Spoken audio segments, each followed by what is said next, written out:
હિંમતનગર નગરપાલિકાના પૂર્વ પ્રમુખના પુત્ર સામે નોંધાય છે છેડતીની ફરિયાદ। હિંમતનગર ગ્રામ્ય પોલીસ સ્ટેશને અમદાવાદની યુવતીએ પાલિકાના પૂર્વ પ્રમુખના પુત્રની સામે પોલીસ ફરિયાદ નોંધાવતા માહોલ ગરમાયો છે।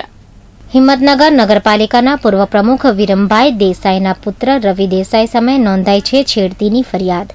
જો યુવતીનું માનીએ તો હિંમતનગરના આરટીઓ 4 રસ્તા પાસે જ્યારે તે ઊભી હતી તે દરમિયાન પાલિકાના પૂર્વ પ્રમુખ વિરમભાઈ દેસાઈના પુત્ર રવિએ પોતાની ગાડીમાં બેસાડવા માટે બળજબરી કરેલી।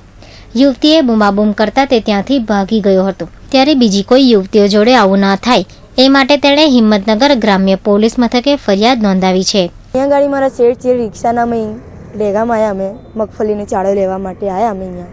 તો મારા શેઠ મને કે હું ભાઈબંધને મળીને આવું છું, તું અહીંયા ઊભી રહે રિક્ષા જોડે એમ કે। તો કહું સારું અહીંયા ઊભી રહું હું। તો હું રિક્ષા જોડે ઊભી એમનો વેઇટ કરતી હતી। તો આમથી એક ડસ્ટરવાળી ગાડી આવી બ્રાઉન કલરની, બાયનું ખોલીને મને એમ ક્યાં પડ્યા ડાબી સાઈડ મસી કે બેસી જા કે મારા સાથે ચલ કે। તો મેં કીધું કે મારે નથી આવું। તો બંને જણાએ મારા જોડે હાથ ખીચ ચાલ કરી એમને ને એકદમ મારા જે રિક્ષાવાળો હતો એ રિક્ષાવાળો આવી પડ્યો ને રિક્ષાવાળો મને જોઈ ને બોલાવી ગયા મારા શેઠને। તો મારા શેઠ ના આવતા તો તે લોકો ભાગી ગયા બંને ગાડી લઈને અગાડી, એકબીજાને ખેંચતાની થઈ છે। આજ મારા જોડે થયું, કાલ બીજી છોકરીઓ જોડે થાય છે, એટલે અમે રિક્વેસ્ટ કરી। હિંમતનગર નગરપાલિકાના પૂર્વ પ્રમુખ વિરમભાઈ દેસાઈ સામે 1.5 મહિનામાં જ 2 ફરિયાદ નોંધાઈ છે।